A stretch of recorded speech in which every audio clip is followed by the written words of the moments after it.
Blog Talk Radio. Om Shabbat Shalom, Holy Way of the Most High. Om Shabbat Shalom, I sense your presence. Om Shabbat Shalom, Holy Way of the Most High. Om Shabbat Shalom, I sense your presence. And I am the light within your soul. In the essence of truth and right, love makes the circle whole. And here we stand in line, waiting for some sacred sign. But to find the balance is the purpose of this time. To restore the balance of the universal mind. And in the presence of my Lord of light and love, everything I see aspiring to be free. And when I call to thee, and come on bended knee, surrender to the all-pervading light and love. Reflections of the one surrounding me with love. And I sense your presence. I sense your presence. I sense your presence. I sense your presence. Within and without, above and below, yeah. East, west, north and south, I sense your presence. Without and within, below and above, yeah. East, west, north and south, I sense your presence. I sense your presence.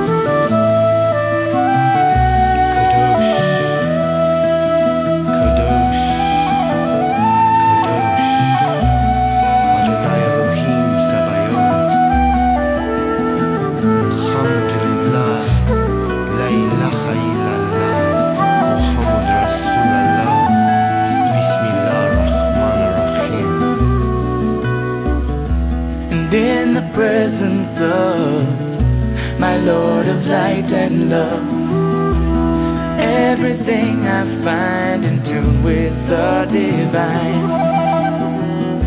And here we stand in line, waiting for some sacred sign. But to find the balance is the purpose of this time. To restore the balance of the universal mind. And I am the light within your soul. In the essence of truth and right, love makes the circle whole. And when I call to thee, and come on bended knee, surrender to the all-pervading light and love. Reflections of the one surrounding me with love. For to find the balance is the purpose of this time. To restore the balance of the universal mind. And I sense your presence. I sense your presence. I sense your presence. I sense your presence. Om Shabbat Shalom, Holy Way of the Most High. Om Shabbat Shalom, I sense your presence. Om Shabbat Shalom, Holy Way of the Most High. Om Shabbat Shalom, I sense your presence. Om Shabbat Shalom, Holy Way of the Most High. Om Shabbat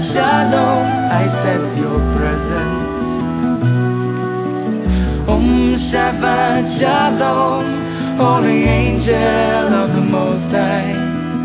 Om Shabbat Shalom, I sense your presence. I sense your presence. Thank you for joining me here tonight on Activating Compassion in the Midnight Hour. My name is Jessie Ann Nichols George, and I'm your hostess this evening. The music you were listening to there at the beginning of the show is I Sense Your Presence. It's by Shemshai. And I just want to extend a welcome to you, whether you're returning because you've listened to our shows in the past or whether you are joining us here for the very first time. We are streaming live in 3 additional places, so I certainly welcome everyone listening through there as well, and that includes TalkStream Live, StreamFinder, and PEN, also known as Pair Encounters Network. And here at Activating Compassion in the Midnight Hour, I look at different ways that compassion exists in our lives. I look at how to remove our blocks, resistances, frustrations, and more. And some weeks I'm discussing different aspects on how compassion's in our life, how it affects our life, and the different areas of compassion. And then some weeks I'm doing more exercises and practical implementations. Like a couple of weeks ago, we were discussing angels, and we did a little exercise there in working with our angels and how to clear with our angels. And many times I have guests on the show, and tonight is certainly no exception to that. I've got a wonderful guest for you this evening. And that way it gives you a chance to see how other people's work and the things that they're doing also work with and complement compassion. And I'll also highlight different musical artists along the way. We've had Stephen Halpern on the show, Peter Cater, Joe Matson's been on the show, Claire Hedin, just some really wonderful artists. Bruce Ciccarelli was on earlier this year. So lots of great artists, and I'm working on some more wonderful ones to bring your way on that area as well. And then in my own work, what I do is I focus on helping people find and use compassion in their everyday lives. I've created the Genesis Clearing Statement, and if you've missed that, you can catch it in some of our archives. I've also authored 4 books, the most recent being You, Me, Life, Dreams, and also its companion workbook, and then Activating Compassion and its companion workbook. In addition, I've created the Compassion Tour, which is a multi-state nationwide tour, including workshops, retreats, seminars, book signings, and fundraising events. And that is in the process of being developed up more and more.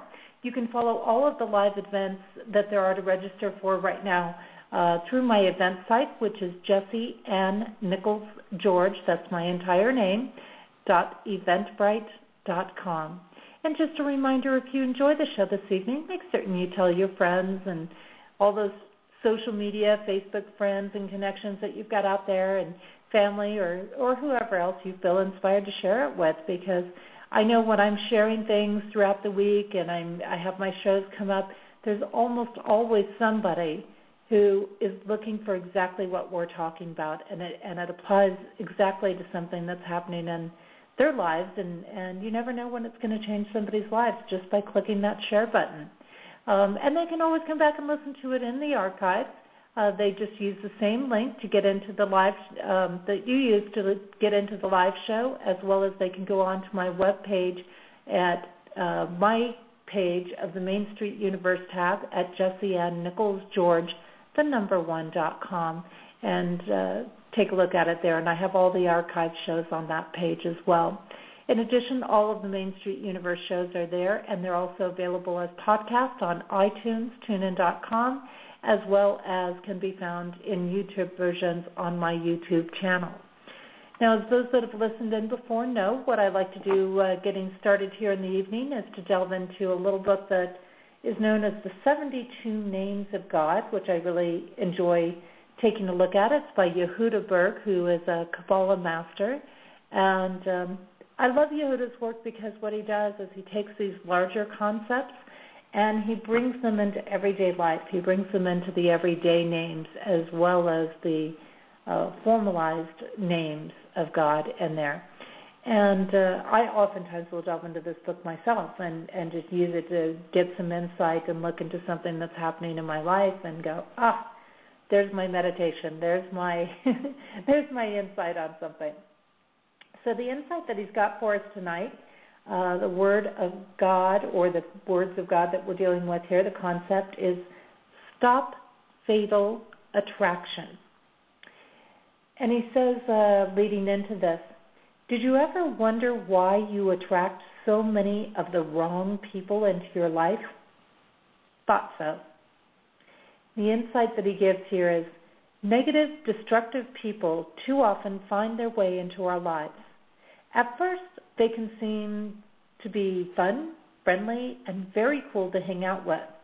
We may believe that they want to be close friends or that they genuinely want to help us.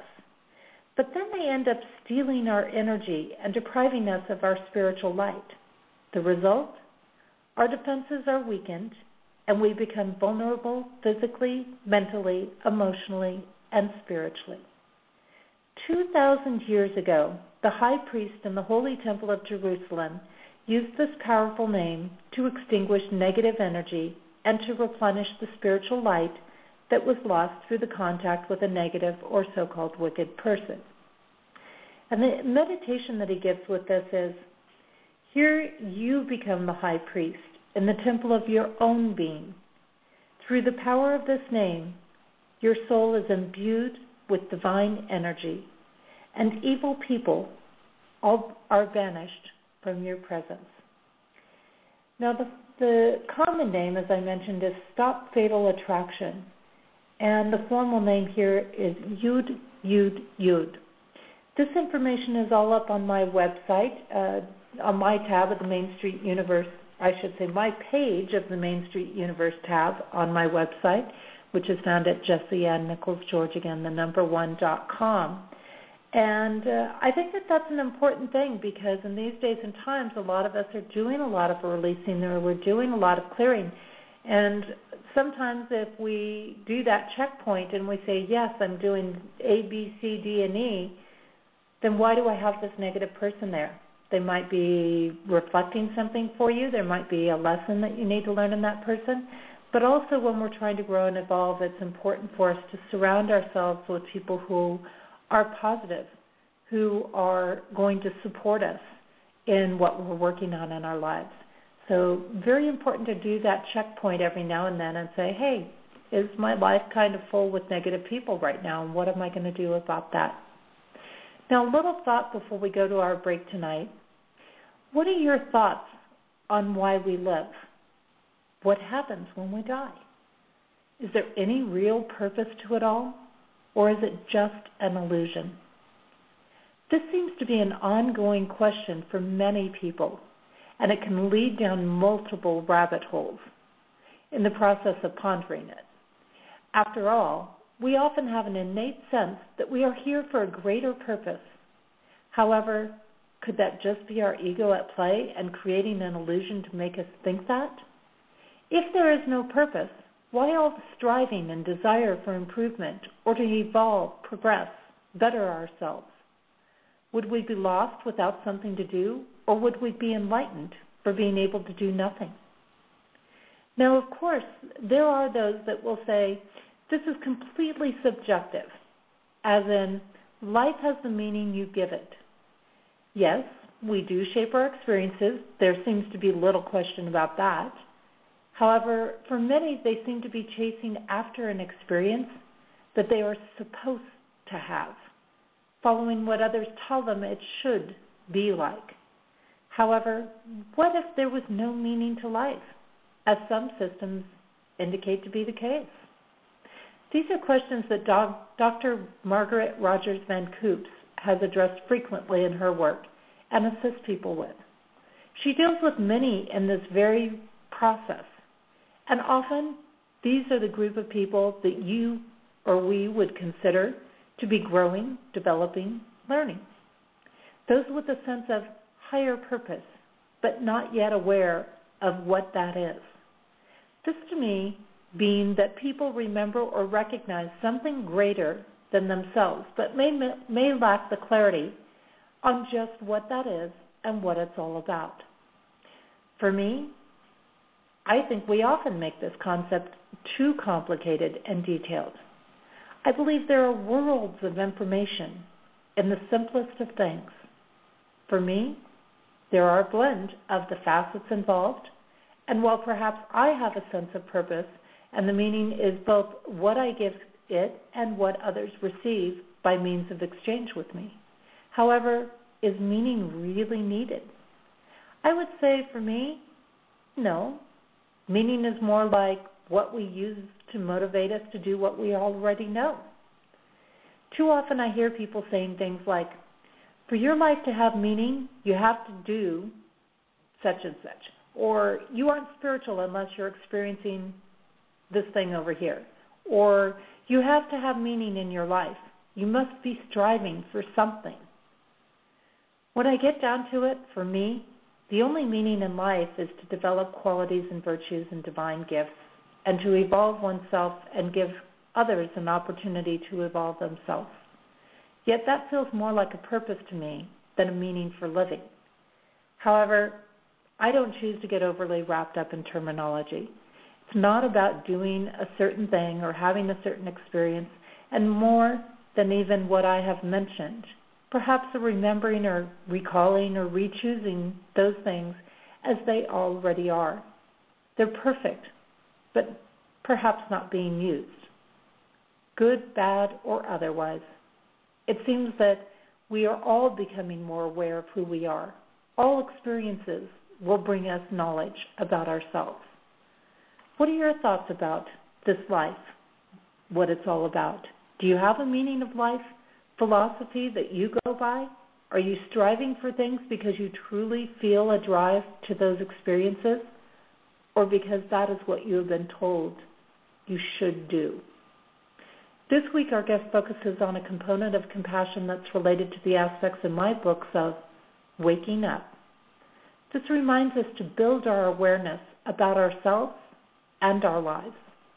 I'm going to take a short break, and when I return, I will have Dr. Margaret Rogers Van Coops with us, and she is going to be sharing her work in why we live and what happens when we die.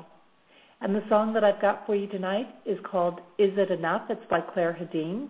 And if you'd like to find out more about Claire's work, you can certainly do so at www.clairehedin.com, and that's CLAREHEDIN.com. We'll be back in just a couple of minutes.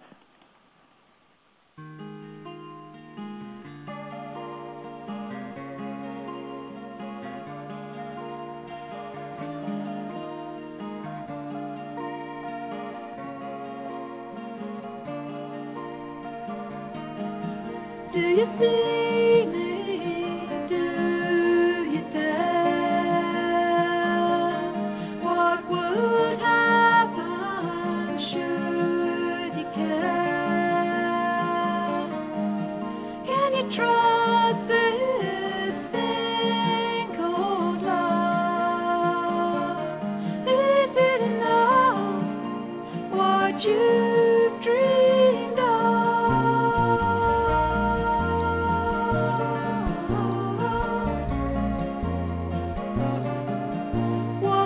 You've dreamed of.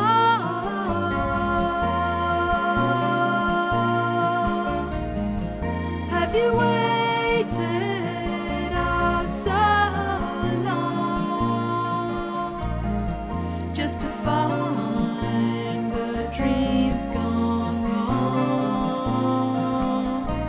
Is it enough, this thing called love? Is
welcome back. You are listening to Activating Compassion in the Midnight Hour.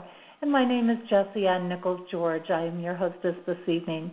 You were just listening to a song by Claire Hedin, and that was called Is It Enough?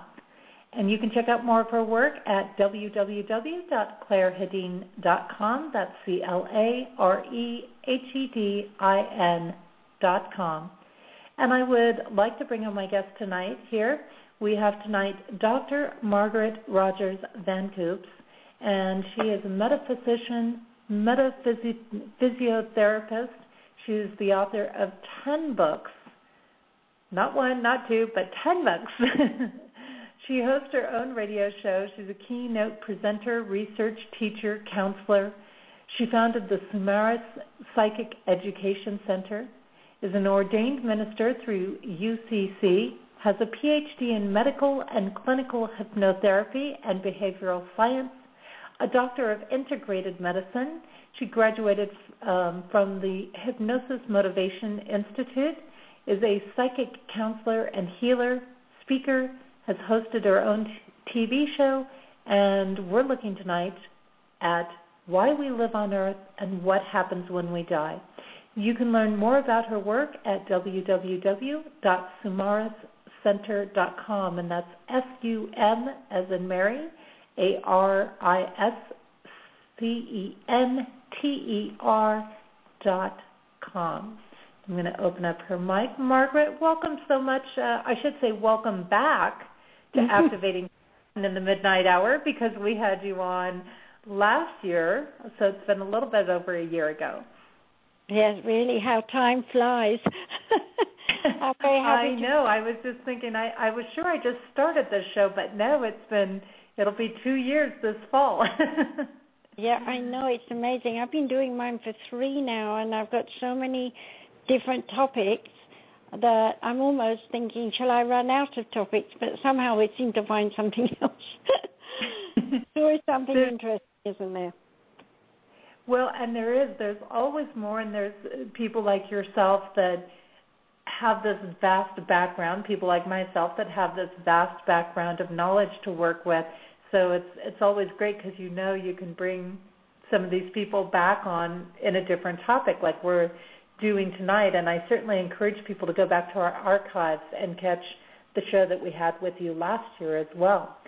I know that I've got some new listeners in and new people listening to the show, so I would love for you to go ahead and share, some of your journey, what brought you into all of this. Well, I wasn't really brought into it. I was born to it. As I wrote in some of my books, as my mother told me, the cord was cut, a V2 bomb dropped across the street, and after the hullabaloo, as she called it, died down and everybody being treated and so on, word got out that a baby had been born during the air raid, and they came to see me, and apparently, according to her, people walked in the room and said, oh, wow, I'm just feeling so calm and relaxed. So I guess I started then.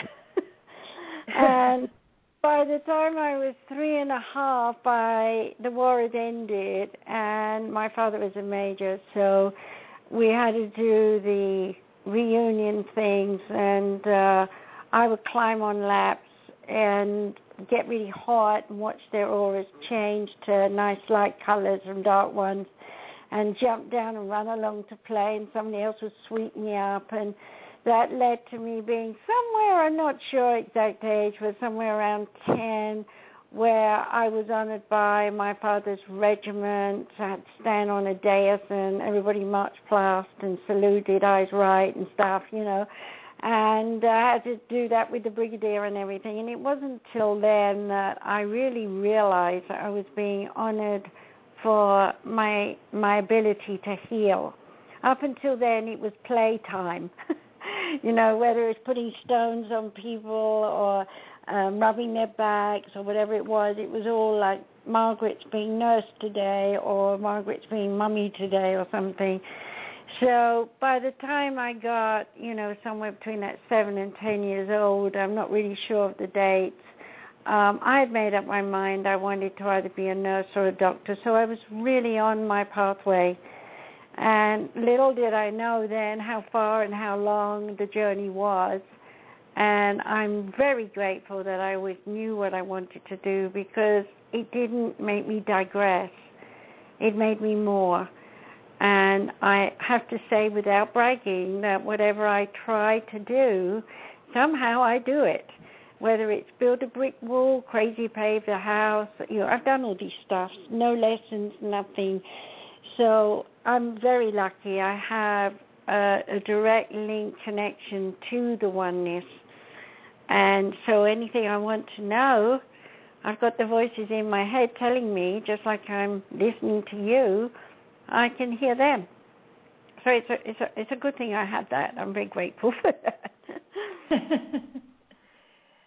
And yeah. I think that's interesting when you come from this psychic, intuitive background, and like you, I was born into a lot of my gifts. I still had to develop them, but definitely born into them. But it is, people wonder what that's like sometimes, and it is. It's exactly like what you're saying. Having a conversation is what it feels like. Mm.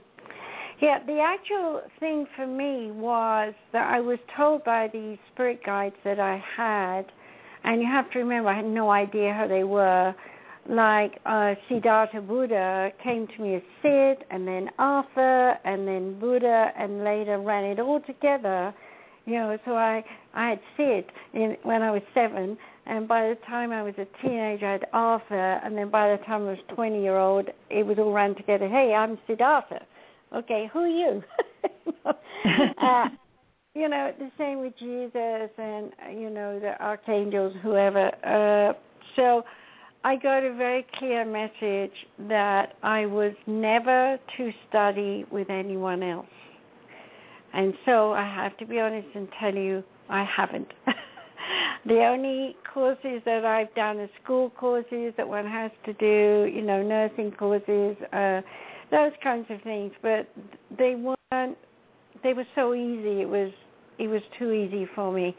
I wanted more. And when I look at today, how nurses and doctors are dealing with patients, I'm actually really, they're very nice, they're kind and everything, but everything is computerized, everything is sterilized, everything is ready for them. They've got it easy.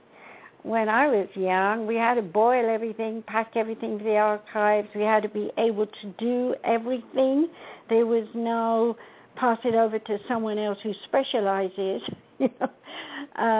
So the world's changed a great deal in terms of the attitude that people have about death. So when I was a child, to have someone who could literally talk to a dead person, per se, was considered almost, witchcraft. And those witchcraft laws were still on the books. But because I was a child, they couldn't really say much about it. So if I went walking up to someone I saw, and believe you me, I even did it to strangers, had more guts in those days, I suppose, and I got this pressing message, and I'd walk up to them and say, you have an Uncle John in the spirit world who's saying that he's okay and he doesn't have the pain in his chest anymore, and he just wants to say, I love you. And this person is looking at me like a 7-year-old saying this, going, oh, my God, how do you know? Because they hadn't told me anything about it. Well, you could say, well, yes, many people in my world were bereaved because of the bombs and the war and so on. But how did I know the names of the person, or how did I know what that person did, was to people in those days amazing. But now today, people all know that we can talk to the spirit world. So they're not so much interested in that part of it unless they're really needing closure. Can I carry on talking, or do you want to interject something? You interrupt me. You can keep going. I'll make sure I interrupt. Please do, because I'm a talker. I want to tell a little story that proves the example. A few years back now, maybe 7 or 8 years ago, a lady came to me because she'd lost 2 children, young children, 7 years old approximately, and she wanted to know that they were fine in the spirit world. And so she gave me their names, and I told her, don't tell me anything, I'll tell you. And, of course, I channeled from the spirit guides who brought the children to me, and then I was able to describe what the children were saying, what they were like, what their toys were, how it was for them in the hospital, and so on and so forth, and what was wrong with them. And she was obviously tearful and so grateful and so on. And then she was just thanking me so much. And I said, wait a minute, there's one last message, something you haven't mentioned. And she said, what? And I said, you have an elder son you haven't mentioned. And she said, oh, yes. And I said, well, the children are telling me that he does not have the gene, that he will not die. And she just burst into tears. And then she told me the story that the husband carried the gene, the 2 younger children got that gene and died, but her other boy has not got that gene, and they had been petrified to have him tested. And so I said, don't be afraid, go have him tested. And they came back to me later and said, he was negative, he didn't have it. And she was so grateful to have that news, more than the fact that she'd contacted her 2 children. It was like a burden off her shoulder. And I told that story because I want people listening to understand that there is always going to be some unexpected news, some unexpected event in some way that is going to come to people after a bereavement that will in some way give a person closure. And so that is a very important part of proof of life after death, yes? Yes. And so, for a long time when I was in England, apart from, nursing and all the stuff that I did there as a minister and doing church services and so on, when you're a minister, you have to rush off to hospital when someone tries to commit suicide, and you've got to go and save them, or they've drunk too much and they're drunk out of their mind. The only person they can think of is their minister. And so I was often going up to hospitals and places like that, and I would walk, through the wards, and I would see earthbound spirits hovering around. Sometimes they were relatives that had died that wanted to move on, but they couldn't move on because their relative who was left behind was sick. And so they were concerned and waiting for them. And, so I would go up to the person who's in the bed and talk to them and say, do you remember someone who passed and I'm describing what I'm seeing, and they're saying, oh, yes, that was my Uncle Joe or something. And I'm saying, well, he needs to know that you're okay with your illness, your disease. And he wants you to know that when your time comes, that he'll be there and he'll help you pass over into the spirit world. And in many, many cases, I would see these people just break down and cry because they really had the idea that it possibly could be that you're put in the earth and that's the end of you forever and ever. And the idea of no continuation was just a shocking belief. And so, during those years as a minister doing sermons, this is before I went on the circuit doing expos and such like things, the main emphasis was on proof of survival of life after death. And most of the people who attended services and wanted messages were really looking for proof. So it wasn't enough to just say, and I've seen mediums do this, I've got, and I'm pretending I'm one of them, I've got a fireman here. He's dancing. He's somewhere here. There's someone in this audience who had a relative that passed that's a fireman. And then eventually someone puts their hand up and says something like, well, my cousin's brother was a fireman, and they're sort of trying to make sense of it.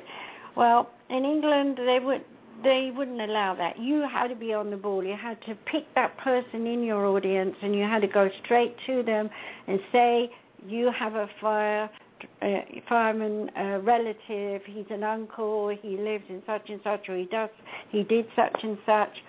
And days, I'm sorry, I don't know, someone trying to call me, just ignore it. It's a Japanese lady calling. I'm sorry, she'll ring off.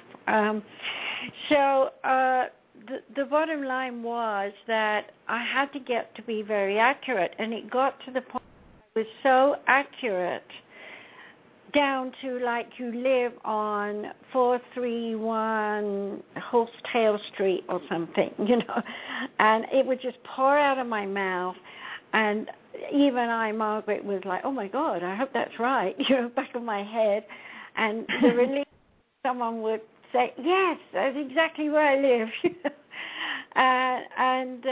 So, the spirit world the spirit guide showed me just how much they know about it and just how much we can be aware of what's going on.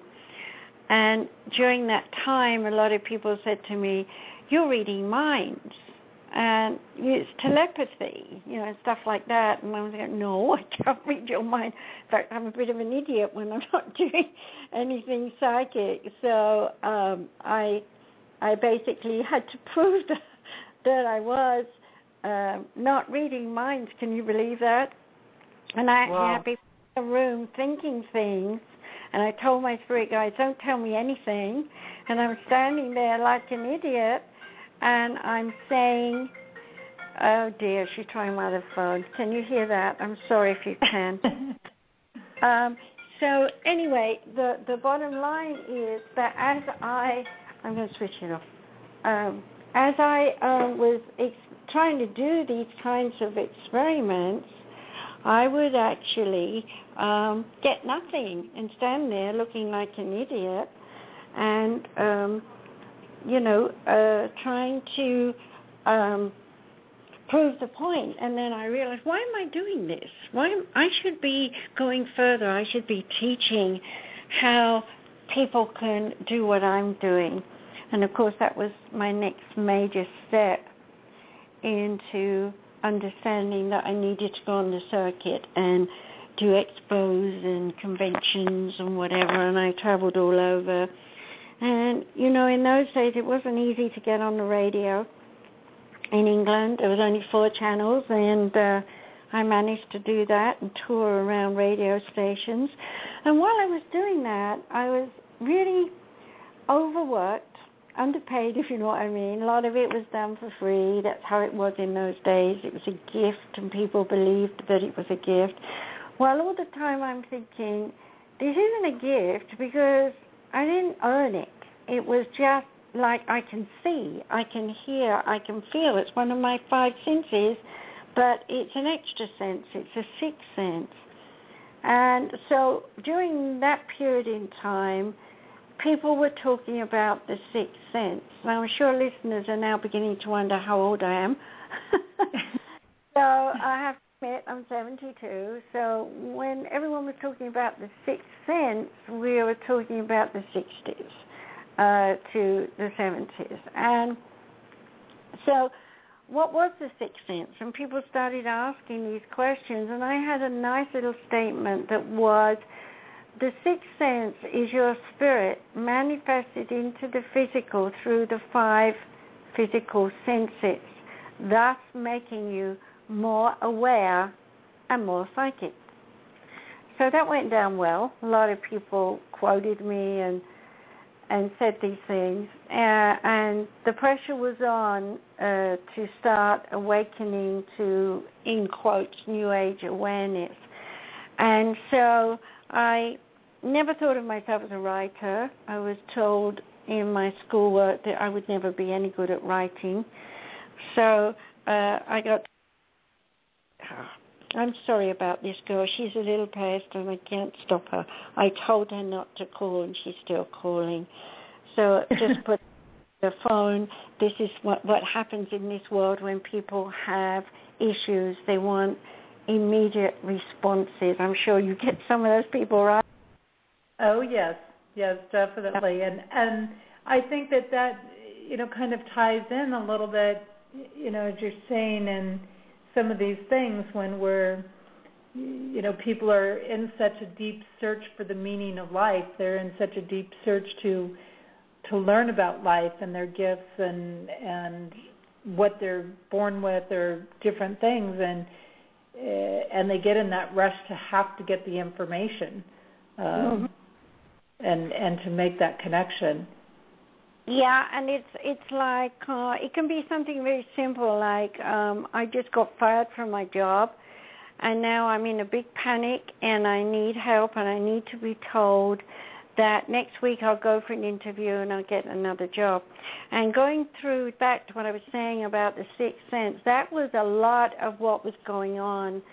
I had runes, and early the Marseille Tarot pack was one of the few that was around. I think Aleister Crowley's Wake pack was around, and most people couldn't read them. And when they were reading them, they were coming up with things like, oh, I see you getting a new job, and so on. And while all this was going on, I was leaving all that behind because I'd done that in my teenage years, and I was going on into the realms of evolution from a spiritual point of view, which made me kind of popular in the circuit for lectures in terms of teaching psychic development workshops on healing and different modalities that I was doing at that time. So that as I was learning from the spirit guides about my abilities with them, I was beginning to understand that I had originally chosen in the spirit world to bond and program myself with these abilities in order to do exactly what I'm doing. And at that point, I realized I had to be able to say something to the world, and it sounded kind of egotistical. And I deliberately did it at one of the expos, and I stood up after I was introduced, and I said, everyone, I want to tell you I am a master. And immediately all the hands went up all over the place, and I knew they were going to say, master of what, you see? And I had to come back and say, master of myself. And at that point, I began to understand that mastery was not about actually being a master, but rather about appreciating what you had learned to do and owning it. So I did a lot of talks about that, which brought me in a circle at that time back to the death issue. And during many, many events where I'd seen many earthbound, when I say earthbound, I want people to understand spirits that have died but have not passed on, and where I'd rescued many of them and sent them to heaven, I have not clinically died myself. I had been very much aware of being out of body. So I would, my first out-of-body experience was when I was 4, lying on my mother's bed watching a storm, and I just flew out the window and up to the storm, and then the next thing I knew, I was in a nice place with Creoles and black people I'd never seen before in my life. And I'm standing there sucking my thumbs, a 4-year-old Will, looking at these people, wondering where they were, who they were, and where I was. But I seemed to have spent 4 or 5 days there learning about things, and then this very nice, kind man took me back to the edge of the clearing and said, it's time to go home. And I thanked him and loved him a lot, and I knew his name was Zorro. Well, years later, I found out he was Zoroaster. And so anyway, I got back, woke up in my body, storm was still going on, and got off the bed and ran to my mom and said, "Mom, I'm so sorry, I was gone for 4 days." And she looked at me and she said, "What, darling, you've only been asleep 5 minutes." So you see, what I wanted to point out here by giving that little story is that when people talk about fifth dimension and time and all these earthly things, I really want people to understand that none of it applies to the spirit world. Everything in the spirit world is now. And so if I come out of body and I go into the spirit world and I do something in the now, it will always be in the now. If I went back to it and I tried to do it again in the future, I would be back in the now. And I would be doing the same thing. And I would be repeating a pattern until the pattern became such a habit that I wouldn't want to go back to that moment in now, would I? I'd want to vary it. I'd want to do something different. So I began to understand in the way of human form that if I was God and I'd created everything and I was sitting on my throne feeling pretty damn good with myself because I've created everything, you know, how long would it be before I would get bored and I would be saying, hey, there must be something else to do. I've got to get off this chair and try something else. So it was at that point that I began to realize that everything that was going on here on Earth was in its very existence the nature of experimentation. And once I knew that, I opened myself up to the oneness. Before that, I was just totally tied in with great sages, angels, wisdom, but they were characters.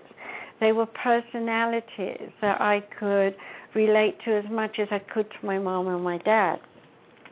And so when I started to realize just how enormous the oneness was, that was the time I was so pressured by so much going on in my life that I was put on tranquilizers. And what I didn't know at the time was the tranquilizers were an experiment that were a heroin derivative base. And here I am shaking, wearing off. Oh, I couldn't have taken my pill, so I took another one. And over a period of 3 weeks, I OD'd and died. And at that point, had my death experience, which wasn't go into the light and do all that, but rather into the darkness, into the blindness of almost pitch black, like being in a cave, but hearing the voices of my spirit guides. And I'm saying to them, I have to leave now because I'm overwhelmed and I can't cope, and I'll work with you in the spirit world. And the short version of that was they were telling me that they weren't going to let me go into the light because I had only just begun my work. And I was 35, and I've been giving 35 years of my life to the oneness. And I'm saying, don't tell me that. You know, don't tell me that I can't cope anymore. It's too much. I'm overwhelmed with so much going on. But I felt guilty. It was like I was letting the team down. And so I felt their emotion. It's like the plan's going out the window. And at that moment I said, okay, you know, I'll stay. And then the light flooded in. Boy, did that light flood in. And then at the same time, the doctor put an injection into my heart to bring me back, and I was fully aware of that. And when I was recovering from this heroin-based thing, I could not walk, stand. You know, heroin withdrawal is awful. And my doctor was all apologetic, especially as my friend. But the will in me to live was amazing. I walked the length of a football field. It took me 2 hours to walk it, shuffling my foot. lifting my legs from my hips because I had by then discovered I had Parkinson's disease, which is a family disease. And, yeah, so the shaking I was doing, was not from the stress and tension of all the people I've been dealing with, but from Parkinson's disease. So now I'm saying, well, I don't want to end up like my grandma, who looked like Muhammad Ali when she passed. So the doctors, all they could do is give me more tranquilizers. No, thank you. So I turned to my spirit guides and to Master Chang, and I said, what is going on? And at that point, he told me about crystal work. I'd been doing it for years, but I didn't know where it was leading. It was lay them on and put my hands on top, or hold the stone and let my energy go through it and heat the stone and then do something with it in someone's aura or something. But now we moved into crystal acupuncture, and anyone who's listening can go to my website and find out more about that. But reason I'm mentioning it is as I started to work on my Parkinson's disease with my connection with the oneness, I started to understand what people were talking about in the mental societies about multi-personalities. Because I'd seen, when I was working in mental institutes in England that were very old and haunted, I'd seen many people who were possessed and cleared them of the possessed entity, and they became normal and went home. And here am I, suddenly crowded with thousands of voices, and felt like I was scattered into thousands of pieces, trying to put myself back together, fighting every step of the way to find Margaret, only to realize that Margaret was a complex of many people.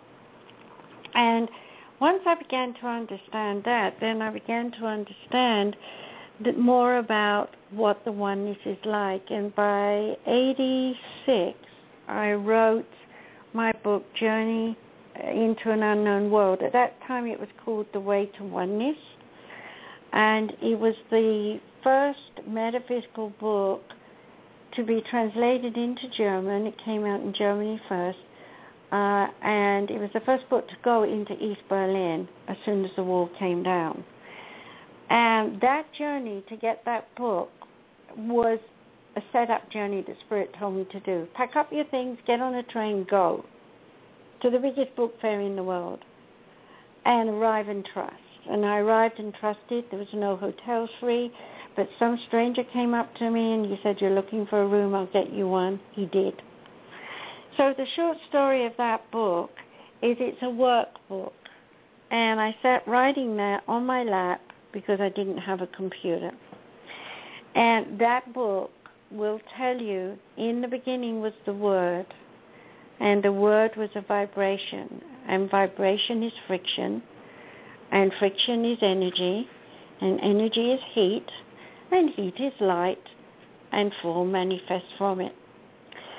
So that was the beginning of my starting to teach people about the oneness, which brought me even more into the awareness of where we go when we pass over. And I know I haven't talked about life and death yet, but I wanted to build the scenario in the overview so that people can understand on a smaller level when I talk about it. So what I learned about by writing this book, which people can buy on Amazon or, download it, it's an ebook, or some people still like paperbacks. It's a big book. It's over 500 pages, full of meditations as well as information on psychic development, the psychic world, the fragmentation of the souls, the collective soul groups, the ascension, the realms of evolution, the planes of evolution. It's all there. So what I learned was how we had come from the darkness and had in the darkness no understanding, only a sense of existing in the space of self. And by bumping into another being, we don't know how to shape here, by the way. We'll think of amoebas for a minute. By bumping into another one, you suddenly were woken up to, oh, I'm not the only one.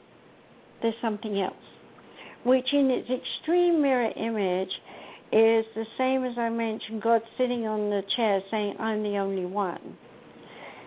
As in the darkness, as a small amoeba, I'm the only one. The only way I know to get more is to divide in two.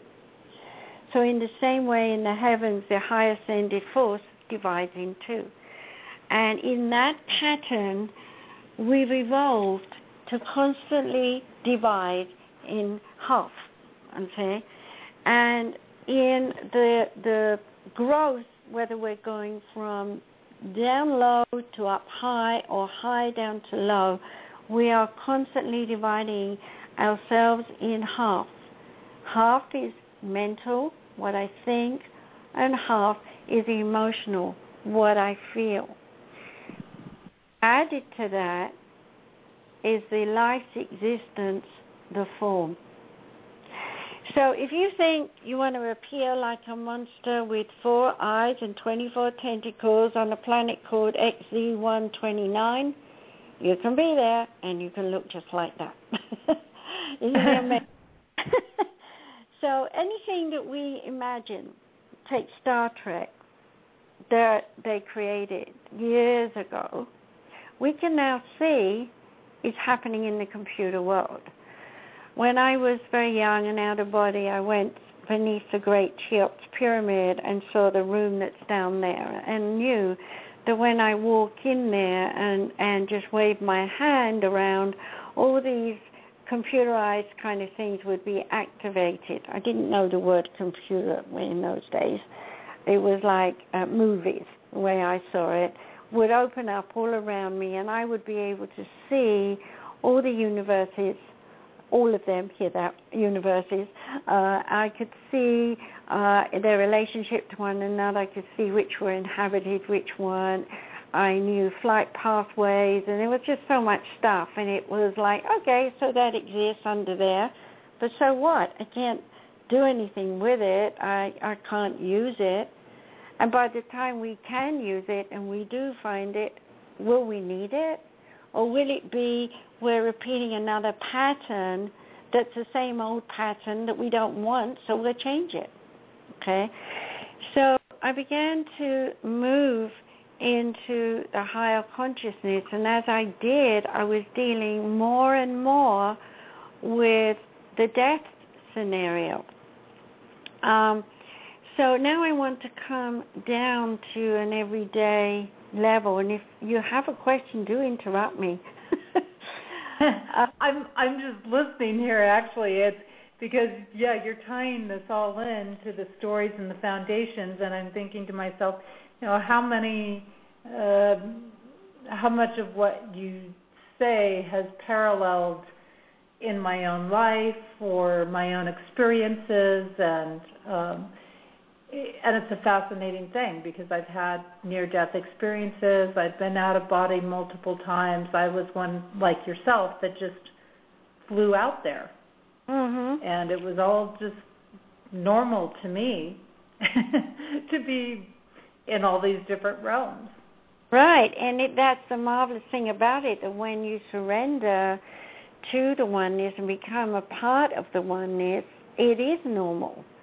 But to someone who's separated themselves from the oneness and is steeped in the habit and the routine of earthly style, i.e., let's say they're fundamentalists, and let's go really extreme, Jehovah's Witnesses, who have a very limited point of view of how people must think about God, they're in a habit they seriously believe, and they're entitled to believe that and be there and do that for their own life's experience. And while they are experiencing it, they're giving us who aren't involved in that situation a chance to be in observation and to come up with awarenesses on how we interact or don't interact, how we talk about it or don't talk about it, and so on. And in that way, we experience oneness on earth. We've reached a point now where people know there is life after death. Nobody doubts that anymore. But what we find is that people are not aware of how we interact on an everyday level, psychically, spiritually, with everyone that's on this planet. So, for example, if I tell you that in Ethiopia right now is a man named Joss who is running along a road because he's looking for some help because there's a child further up the road that's broken their leg, you would say, how do I know that? How can I prove that? Have you got his phone number? Can we call up? Can we check it? Can we see if you're accurate and if you're right? Okay? Well, the truth is, how do I know that is because in the oneness, that person is emotionally, mentally, physically calling for help. And calling for help is a natural invitation for anyone, anywhere in the world to respond. And that also includes spirit guides, guardian angels, who will come directly to whatever the situation is and help out and bring with them their messengers, their helpers, or whoever it is. So here we are back on earth going, I prayed hard and I really asked for help. And wow, here you are. You turned up and you're doing all this for me. And I'm so grateful. Thank you so much. Timing was perfect. Well, that's the point of the oneness. Timing is perfect. And if things aren't coming together, it's really hard to say, well, this timing is perfect. But the bottom line is, when you're alone, it's your time for you to enjoy you and really process you and think about how far you've come on your journey, how much you appreciate your journey, how much you've done in that time that you've taken to make this journey, and come to a conclusion that you are at the level, wherever you are along your pathway, of being a master of all that you've experienced. Even if you've acted it out negatively, it's like saying you're an actor in a play and you've acted out the role and you've done it so well and you've examined it so well, being the monster, that you have actually learned to be a master of being the monster in the play. And I'm sure you can pick up memories of people that you've seen in marriage situations where they're just driving that point home, how rotten they are to everybody in the family, and everybody is trying in some way to calm them down and reach them and help them out and tell them something, and no matter what you say or do, you just can't reach them. And you might say, well, they can't be very ascended, they can't be very spiritual, but maybe they're far more ascended than any of us realize. They're here to test us, to see if we can grow stronger by facing the negativity. So when I was working with AIDS patients, when it was for, killing people very quickly, I was working in a doctor's office, and the patients had a choice. They could go in the medical doctor's room and get AZT and things like that, or they could come into my room and they could get counseling and they could get my healing work, various things that I do. And if they were really in advanced stage where I couldn't bring them back to a better health, then they could be taught by me what the spirit world was like. And I'd like to share a little story here, if you don't mind, of a man that was really close to death. He was still conscious and talking and everything. He was in the doctor's office. But we knew that his body was at its end. And his friend wanted to take him home to let him die in his arms at home.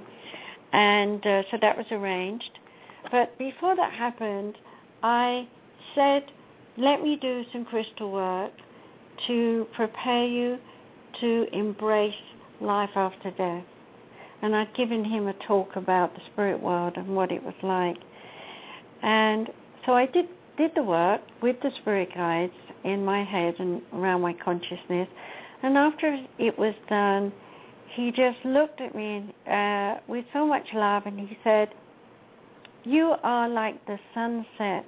You are all the colors of the sunset. And I said to him, thank you, but that's where you're going. That's what you're going to see when you go.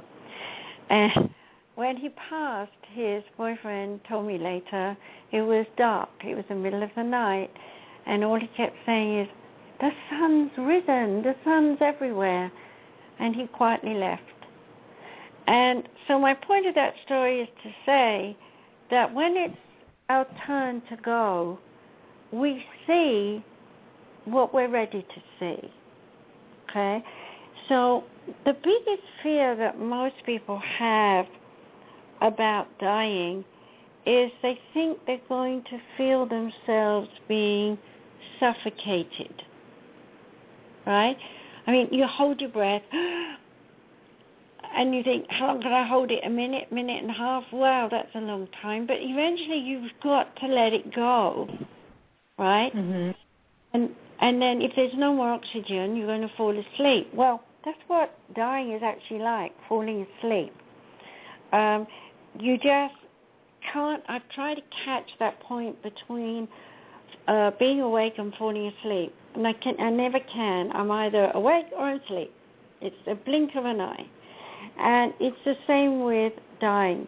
Right up to that second of the last breath, you don't know that you're going to have that last breath. So you don't know you're being suffocated, because you're not being suffocated. Usually when someone passes, we'll see a tear coming down one eye, often the left eye, because it's the feminine loving self. And that a lot of people think, oh, that tear is a tear of leaving us goodbye.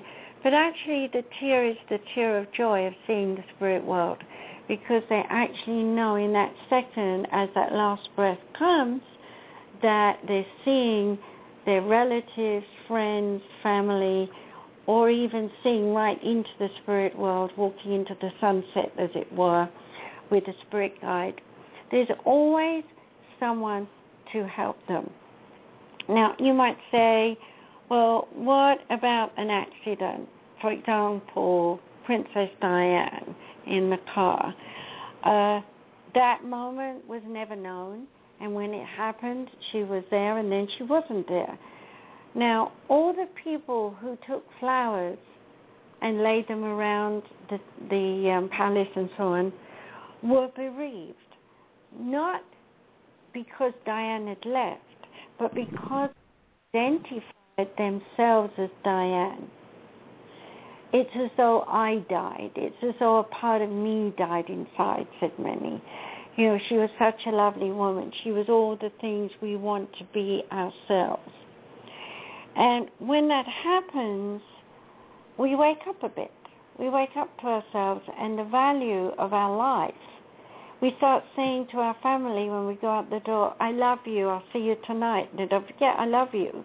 You know, whereas before it's, I'm going, bye, you know.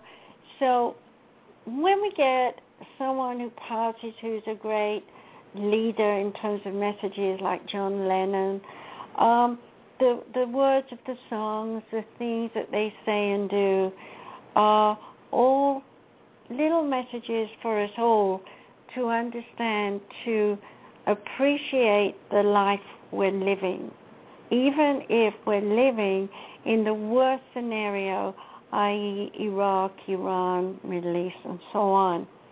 Those people chose to be there in those countries, to go through what they're going through, to teach themselves personal lessons, to unite on the negative side with some incidences for their purpose, to unite with some positive people on another level for another purpose, so that we can have conflict.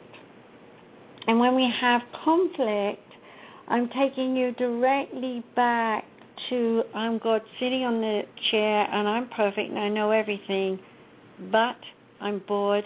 I need to separate a part of myself to create something else.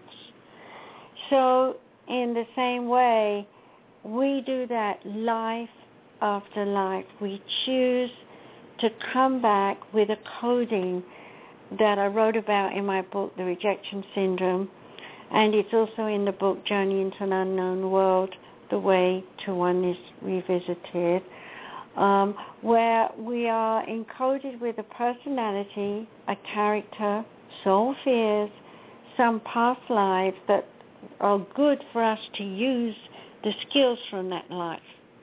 There are a lot of people who think we bring back negative karma, like if I murdered you, Jesse, 400 years ago, I'm meeting you again in this life to make amends for being a rotten so-and-so.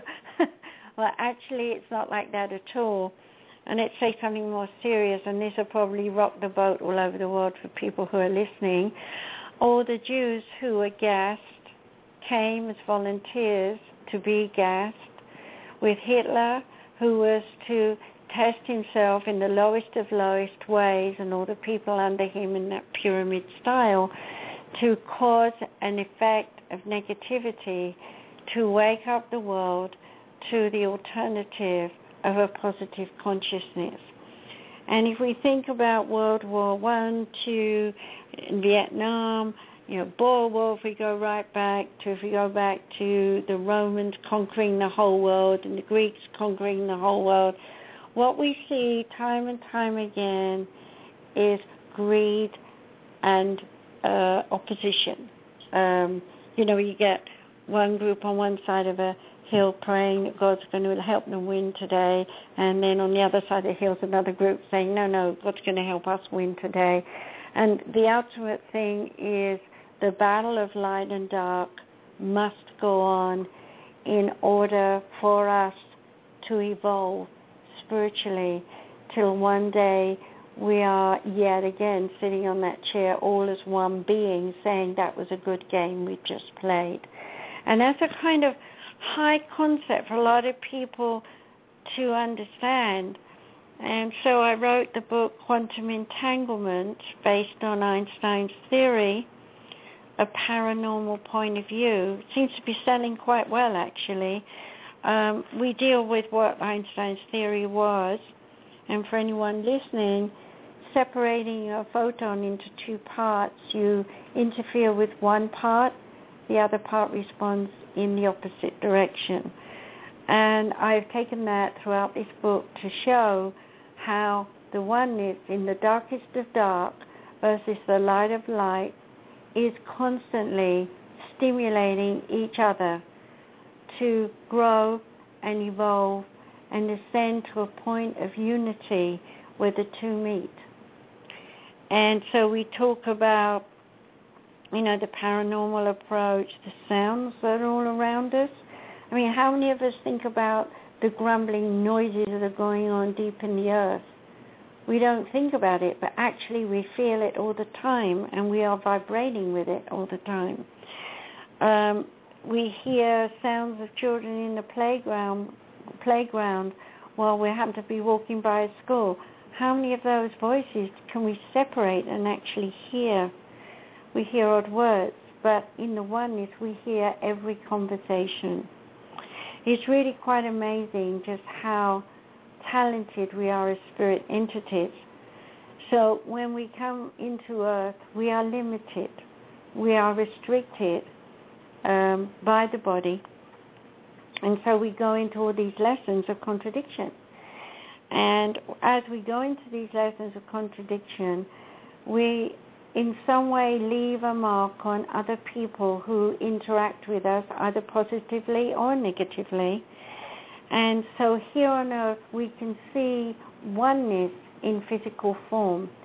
And I will be so bold as to say that there is not one animal, one human, one tree, one plant that we are not connected to.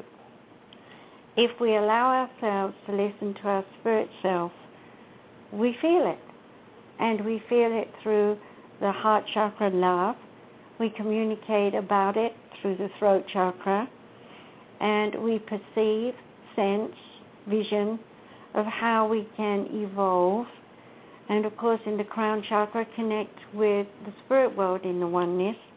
And so in that sense we begin to understand that life is a temporary journey, and that when we do take that last breath, we walk away from the body into what we now call heaven, the spirit world. But I'd like to go on here and explain that we still think in earthly time, 2,000 years ago, 4,000 years in the future. But in the oneness, there is no time. Everything is now.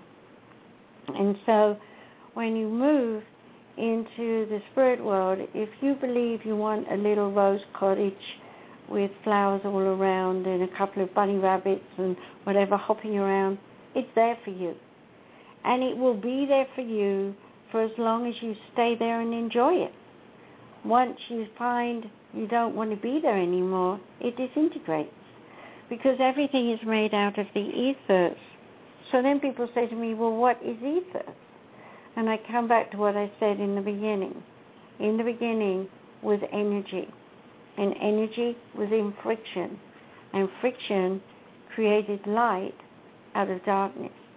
So what we're looking at in this book, The Quantum Entanglement, A Paranormal Point of View, is to understand that the whole universe that I have learned to know is like a bowl of noodles.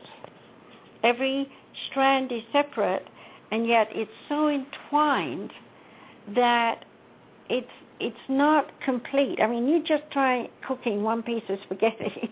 Are you going to enjoy it? But if you cook a whole bunch of it and you entwine it all up with some cheese or something and bind it together, cheese being the emotion, you're going to say, I just love this meal. Well, that's the way the universe is, and that's why I put a bowl of noodles on the front, because everything is in an ever-ebbing and, like a tide, ebb and flow energy. And every so often, we come up against a crossfire, if you like, where two noodles cross one another. And at that point, we have an impact. We have an explosion. We have a sense of change. We move in a different direction. And so things change. And we're in the shift right now, so we're having an impact. But we also have that going on in our bodies. If you get into the minuscule, minute DNA looks, you're going to see these tiny little things that are busy repairing your DNA strand all the time so that keep you healthy.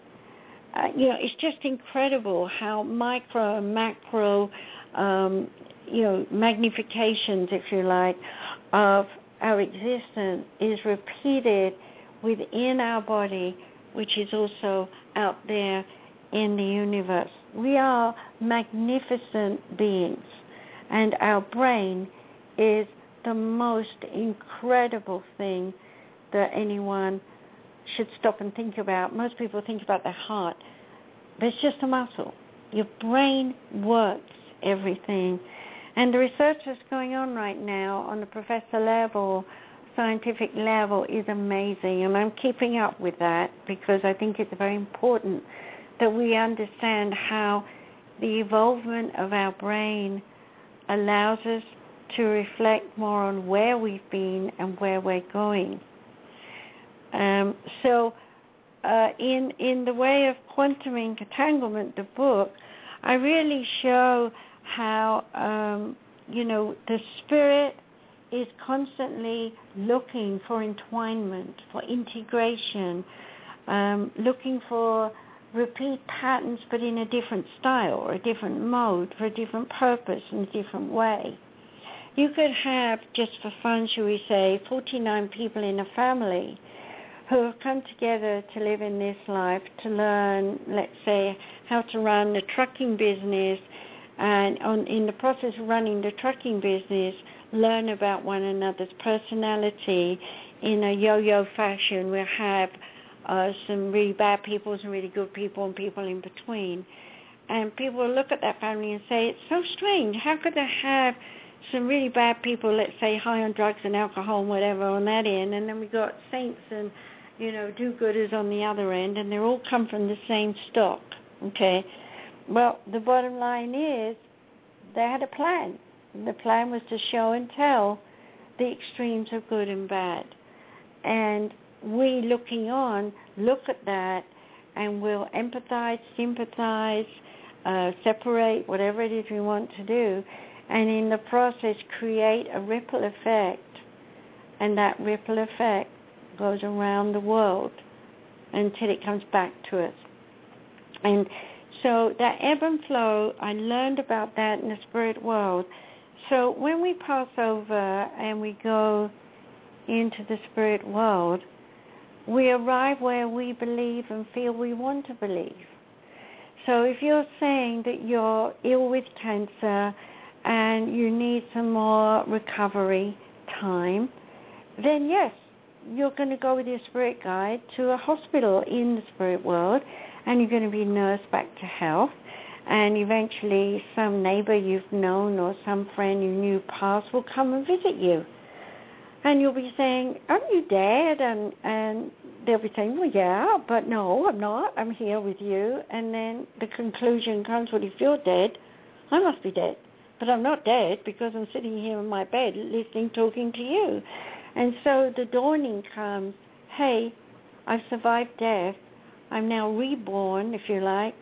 I'm still looking like I used to look in my life. I haven't gone through any transition, so I still got my earthly ideas, my earthly experience. And then when that person finally starts to say, well, why did I go through all that? Then they'll go into the halls of learning. In the book, I was talking about the Way to Oneness Revisited. I explain all about the halls of learning, so I'm not going to talk about it now. But what I will say is that it's like sitting in a room with loads and loads of televisions moving so fast that you're really seeing all your life very quickly, and the amazing thing is your spirit mind can handle it that fast. So in the process of looking at all that you've done, you come to your conclusion, I really did reach my goal, my ambition of being whatever I've decided I wanted to be. And now I'm happy that I know I've concluded that.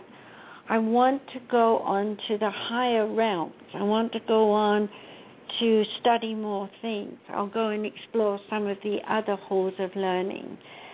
And when you do, you could go in, for example, to the hall of the beginning of our time here on Earth, and see those dinosaurs and be right up against them. It's kind of scary. I did that.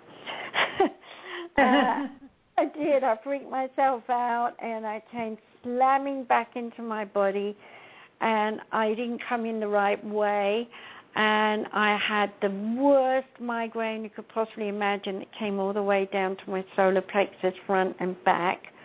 I could barely stand and walk to go and get painkillers to knock myself out so I could go back to sleep and come out and then go back in again the right way. I learned the lesson the hard way. So I say to people, do not rush to try and get out of body. A lot of people try and never do it because they're too afraid, number one. And number two, if they force it, they're more likely, like with drugs or things, they're more likely to misunderstand what's happening to them anyway. When you're meant to go out of body, your spirit guides are going to be there and they're going to work with you to help you. And on that occasion, when I went back in time to the dinosaurs, I was actually in a museum in Australia and looking at these dinosaur stuffed things, small ones, and just stood there thinking, oh, I could go back in time and look at those. And as I thought it, I wished it, if you know what I mean. And I was there, hearing at the same time my spirit guide, Sister Teresa, saying to me, no, Margaret, you're not ready. Too late. I'd already made the desire. So here's my point to say. Desire takes you where you want to go. And desire is passion. And I really, really wanted to see what a brontosaurus was looking like. And there I was, manifesting right beside its jaw. Freaked me out. Big teeth, the whole caboodle. And boy, do I know how big they were. So, I wasn't going to do that again.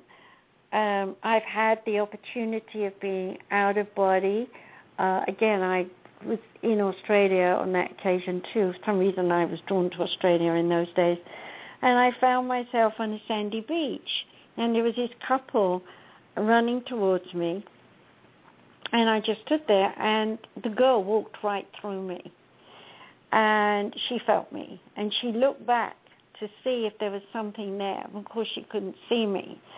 Now, my point of this story is that not every spirit that we see suddenly in our mind's eye or manifest literally in front of us is necessarily dead. Okay? They could be out of body. While half the world is sleeping, the other half is awake. And I do a lot of my healing work. I come out of body and I go and help someone get better.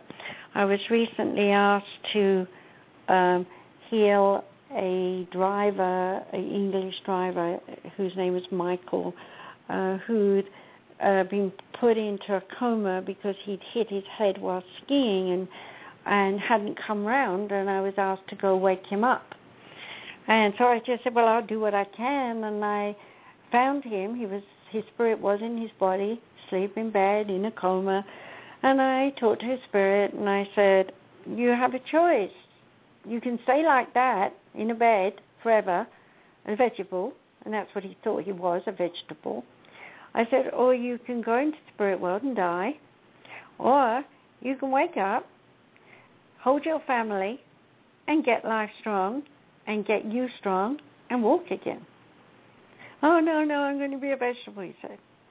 I said to him, well, I can't make you wake up, but I can tell you, I promise you, that if you wake up, you'll find out you are not going to be a vegetable.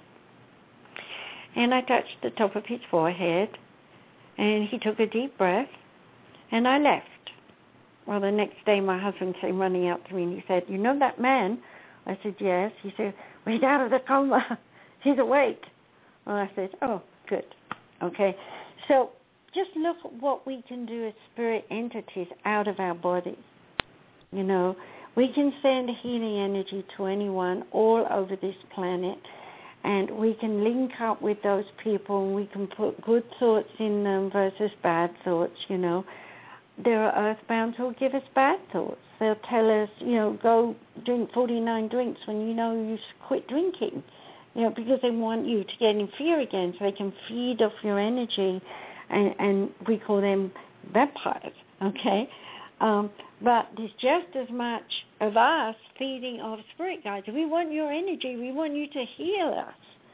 And there's just as many entities above spirit guides who are saying, we want you to share what you've experienced with these humans on Earth, because we've forgotten. We can't even remember. We don't even know if we ever had a form like that. And maybe they were one of those five-eyed tentacle beings on another planet, So we integrate as we go through the levels, the planes and levels of evolution, and I've been shown 7 planes for us on this earth with 7 levels in each plane. We're on the 3rd plane here on earth. The 4th plane consists of the lower astral and the upper astral. And by the way, the Akashic records, there are false Akashic records and there are true Akashic records. The 4th Akashic records are the hopes and dreams that we never manifest. They never happened. The true Akashic records are the things we actually did. But there's nothing to stop 4 generations later someone being born who can tap into the false Akashic records, someone's dream, let's say a gas light. Somebody thought, I wish there was an electric light. And one day, Edison gets born and invents it for us, you see. So, Edison, I say his name right. So, the bottom line is, there is no separation between this world and the spirit world. There is no separation between the lowest of low dark parts and the highest of high light parts. There is no separation between the devil and God, if you like, because God is the devil as well as he is God, if you see what I mean. And is he a he or a she or an it? Who knows? Does one really care? No. The bottom line is self. If I'm God sitting on my chair, it's all about me thinking about how proud I am that I've created. If I'm sitting in my living room as Margaret and I'm having this wonderful opportunity to teach through your program, I have to say it's me, and I have to admit it is in my ego. We all have egos. We must have it. It's when we become egotistical that we lose sight of our connections. We start realizing that we are linked with other people. So going back to someone who's facing a fear of death, I always say to them, what are you thinking? And I've heard some weird things like, well, I'm frightened I'm going to be put in a coffin and buried alive because I'm in a coma and I just can't wake up. Okay? That was probably watching one of Vincent Price's old movies years ago, Edgar Allan Poe stories and such like things. Because back in those days, they were really concerned with the question as to whether we live or die. And, you know, whether when we die, we live again, or where do we live, or what do we do. So it was exciting to wonder about that. Whereas today, now we ask questions like, what level is my soul?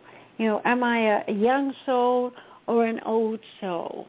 Do I, have I earned good kudos from a past life or something? And you'd be amazed how many people ask me about their past lives. And, of course, when I go into that, I can find the lives that are relative to this life. But usually people try and get regressed. I'm very against that. I have to admit it, even though I'm a hypnotherapist. And, yes, I have regressed people to try and get them to go back. But I always come up against the same block. They're too afraid to let go of this body and go back into a past life. Because in the moment of leaving this life, it's as equally as fearful to go back to another identity, to the brain, the conscious mind, as it is to think of dying and leaving this world and going into the spirit world. There's no difference between fear, and most people will fight going back to a past life because they don't know what they're going to see, they don't know what it's going to be like, and they don't want to go back there, really. Okay? It's not serving any good point to their spirit. And then on the other end, when people think about dying and going to heaven, even though they may believe in heaven, they're still not sure where they're going or what's going to happen to them when they get on the other side. So they're equally afraid of that. So I always try and balance the two by saying, you arrived here into this body via the goodness of sharing in your mother's womb. Your mother gave you life for 3 months. You were a seed growing. First your placenta that attached to the mother, then your brain grew, and then once your brain grew, it knew the pattern for your body, so your body grew out of the brain's consciousness. What made all that work? Your spirit. What allows you to go back to a past life and see it? Your spirit. What allows you to see a new point of awareness of who you are in this world as you journey through it? Your spirit. What allows you to face death and embrace it with joy? Your spirit. What allows you to connect to loved ones on the other side? Your spirit. What allows you to connect with God, i.e. Donald Welsh? Your spirit. It's when you're ready, when you want to connect, you connect. So simple. You don't have to earn it. You don't have to fight for it. You don't have to struggle or strive. You don't have to do anything but just be. And to just be is something that we have a very hard time doing here on Earth because we're set up with conditions of survival. Are you still there, Jessie? Have I bored you yet?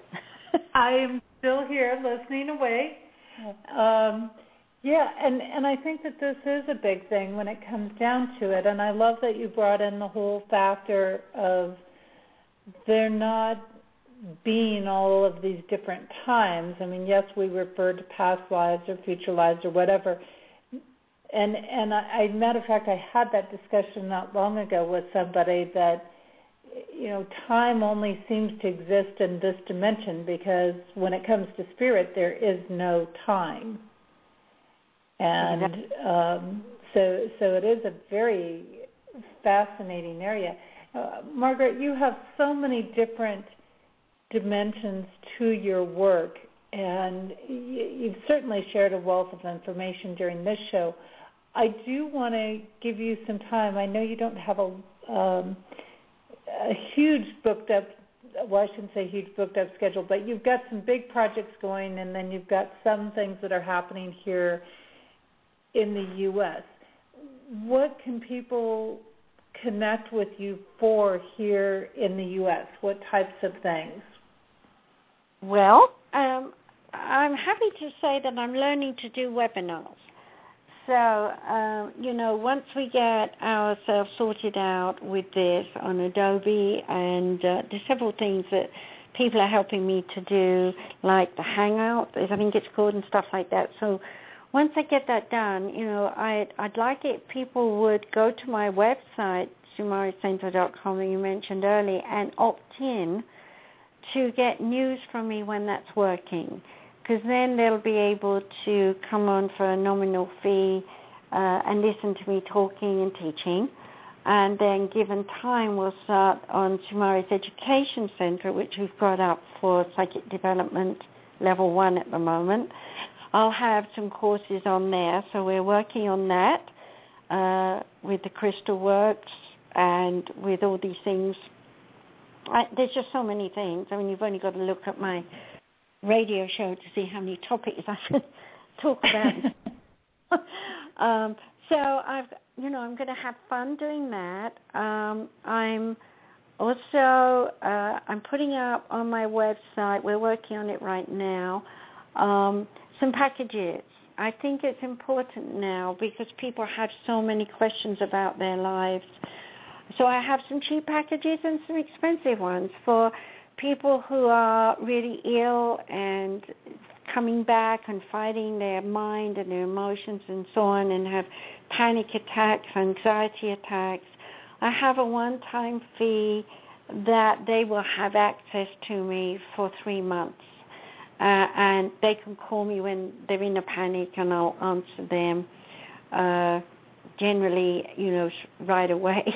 Unfortunately, the person who called tonight is always in a panic, and I had told her don't call during this time, and she still did.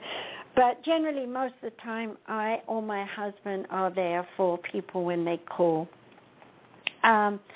And what we do in these packages is we take their issues, their fear, their pain, their anger, their guilt, their problems, their relationships, and any spiritual questions, a whole gamut of stuff, and help them rebuild their lives. And we have VIP days coming up where people can just have me for a whole day. We have an hour, and then we have a break for half an hour, and have an hour and have a break, and so on. And go through the therapies, go through the hypnosis, go through the counseling, have them talk as much as they want, look at their issues and their anxieties. I'll give them homework to do, different things like that so they can work on themselves. This, to me, is going to be a very good way to help people across the world. There are a lot of people living in places where they're surrounded. For example, I met someone the other day surrounded by Catholic people who believe that one should not talk to spirits. And here she was hearing spirits morning, noon, and night, and had been put on drugs and was considered a multi-personality person.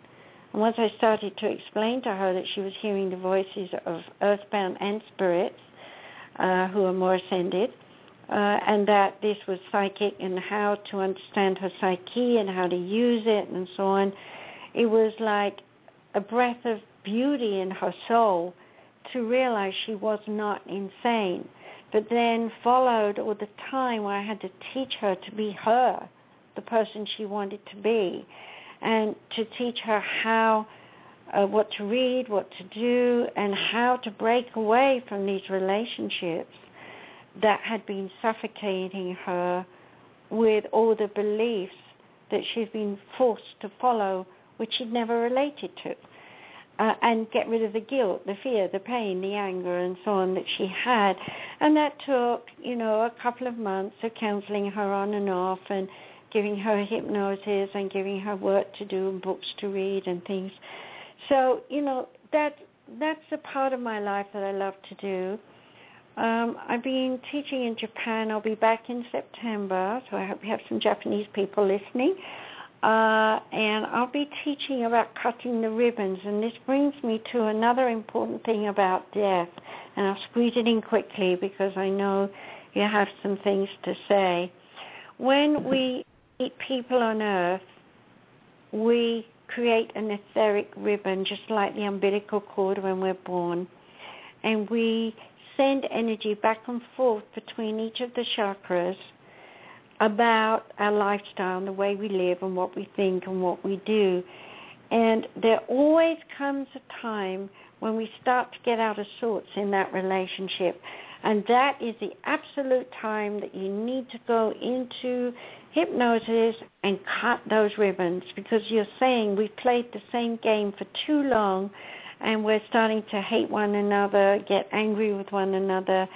And once you cut those ribbons from the etheric, you can't think and feel the same way. Now you have to build a new one. And you should do that every so often. I have cut the ribbons to my husband and my children so many times I couldn't even tell you how many times. And I always begin my conversation with them with, who are you today? What you been up to? Because the person I saw last year is not the same person anymore. They've had other people in their lives and done stuff I don't even know what they've done. So it's important to realize that we are all changing and we can't remember people as they were. Here in America you have reunions for schools, and it's all fun to go back and reminisce about when we were. But I went to one with my husband, and I noticed after a little while of, hi, I remember you, it drifted down to, what are you doing? And people were looking at one another like, what? I don't relate to you. We're not in the same ball game anymore, as it were. And I thought that was very interesting to actually watch that happening. Now, it's the same in the spirit world. We might really, really love someone to death here, but when we get over to the other side, we may well say, once we work ourselves out, I'm very grateful for you being in my life while I was on Earth, but I'm really into something else now. It's not about whether I stop loving you, because I'll always love you. And it's not about I'll never see you again. It's just about right now I'm into something else. And so sometimes the spirit people we hope to see aren't there because they're off doing their thing. But when we think about them, they usually pop back. And so, it's very important to realize that we have that ebb and flow that come and go all the time. So when people ask me to connect with a relative that's passed over, I will do that. And I will usually do it pretty well. But sometimes I'll get spirit guides instead who'll say that person is not available because they're working on themselves and they don't want to be drawn back into this life and the mess they left or the illness they left. They're working on preparing for another life. So here is what the spirit guides are saying about that person. And they'll still get messages about the person in their life, so they'll know I'm not making it up. And they go away feeling, and they get why the closure and why they're asking and so on. So I get quite a lot of people who want to look for closure with bereavement, and I'm happy to do that. So that's the end of my pitch, and that should leave you some time. Well, and definitely, and I do encourage people to go ahead and go over to your website, which is www.sumariscenter.com. And again, that's SUMARISCENTER.com. And certainly, Margaret's got a lot of different services that are available that's listed under her therapies there. She's got a shop with her books and her ebooks and her recordings and self-healing kits, and you can just sign up for a newsletter right there. It's all very user-friendly. And Margaret, I really appreciate you coming back on because you have this amazing wealth of knowledge and this huge breadth of information to share. And it's just so fun to sit and listen and to hear that, being shared, because you get into things that we don't often think about or bring up pieces that people haven't looked at in particular. So I definitely appreciate that, and I do thank you very much for coming back on the show. Well, thank you. And I would just say, though, in a multi-personality trait, I have dozens of guides in my head, in my body, as it were, so we were talking. So, let's thank them a little, too. Absolutely.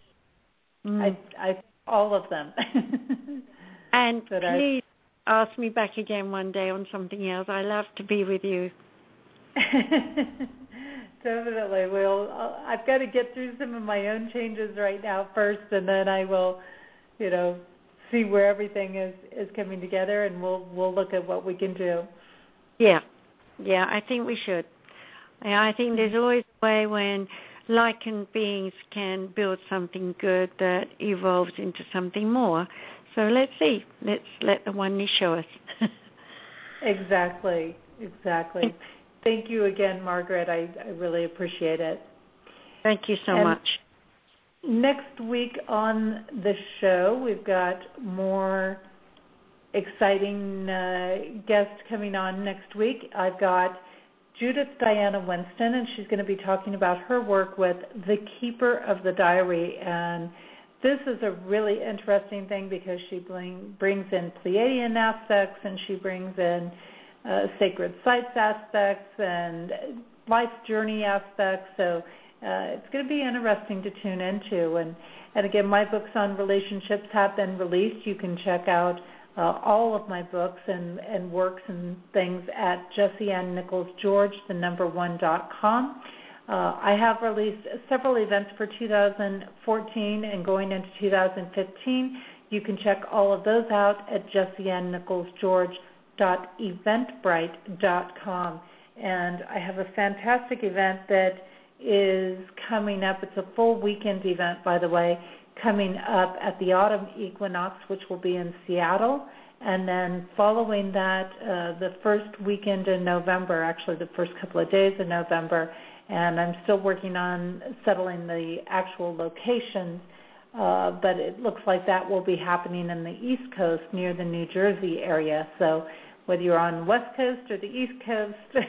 I have events coming up your way, and I'm going to be doing a lot of things in between those events as well in different places throughout California and going across the country. So you want to pay attention to those and stay tuned for those. On my website, you're also going to find my blog that's on there, the products and services that I have, and I'm getting ready to add some new services on. You can find ways to connect with me there, listen to our archive shows, watch video tips, stay up on the upcoming events, and those interviews of other people who have interviewed me. So that gives you a chance to find out more about my work as well. Again, that's Jessie Ann Nichols George, the1.com. We also have a great section there for all of the Main Street Universe hosts and shows, and you can catch all the archive shows through that tab of Main Street Universe on my page. I do have for July's special deal free courses that are running. Simply go to my website. You'll find those right there on the home page, and they include courses on chakras, compassion, as well as harmony. And don't forget, we do have several shows here on Main Street Universe throughout the week. We have on Sunday nights Darren Bouquet, who's a reader at Madame Laveau, as well as a couple of other places around New Orleans, doing spiritual insights. Monday nights we have Randy Goldberg, and he delves into Vedic astrology, but he also delves into some other things as well. Tuesdays is Susan Weed, and she's got a wonderful show dealing in herbs and natural plants, and it's a half-hour show, but it's just packed full of incredible information. Wednesday nights, we have Daniel and Janice on. They are hosting our flagship show, Main Street Universe, and actually this week, just a couple of days ago, I sat in for Daniel, and Janice and I were on the show. So, again, you can always go back and catch those. Sometimes they have guests. Sometimes they're doing readings. Thursdays, we usually have Queen Mother Amaku on, doing Wise Woman Renegade, and Fridays, oftentimes Kevin Baird is on, doing readings with his Horizon Oracles Journeys deck, which is a deck he created, and you can learn more about that deck at templeofgaia.com. And then, of course, Friday nights right here is Activating Compassion in the Midnight Hour. Hey, this is Jessie Ann Nichols George, and I want to thank you so much for being here tonight. And again, thanks to all of our listeners, not only on Blog Talk Radio, but those that are streaming live through PEN, also known as Pair Encounters Network, StreamFinder, and TalkStream Live, as well as those catching our podcast at iTunes, TuneIn.com, as well as the YouTube version of our show. Hey, I look forward to seeing you back here next week as we delve more into activating compassion. Don't forget that if you've enjoyed the show this evening, share it with others. It's going to be available at the same link in our archives. And I'm going to leave you tonight with the song Yearning For, also known as Over and Over by Shemshai. Thank you so much, and I look forward to seeing you again next week, right here on Activating Compassion in the Midnight Hour. May you enjoy the rest of your weekend and have an absolutely amazing week. And if I could see what makes me blind, I would soar to the edge of my mind, and to touch what seems unreal, just to show you the way that I feel. And we are in time with time, one with the season of change inside. And we are in tune with the tune, caught in a balance of sun and moon.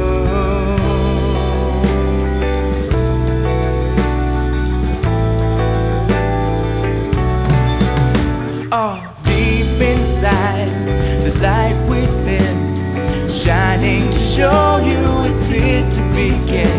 When all I have is all I need, I will soar to the edge of eternity. And we see it eye to eye, one within love to be for the divine. And we're walking hand in hand, caught in the balance of God and man.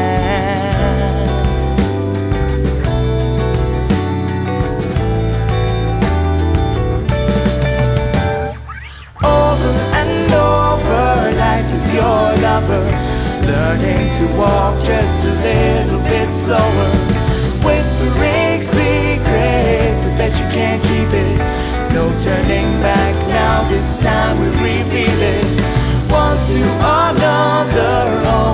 discover the essence within the most beautiful lover. Time is still turning, the love is still burning. Deep in your spirit, your heart is still yearning for.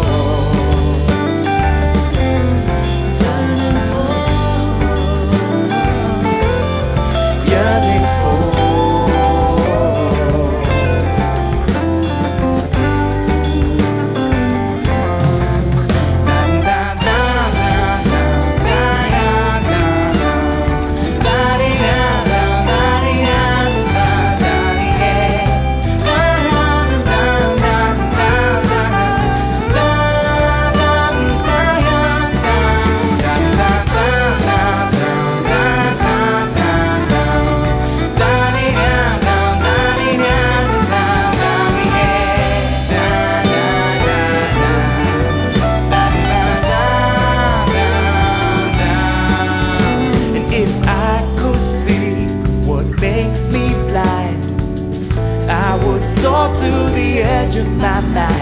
When all we have is all we need, all that we ask for shall be received.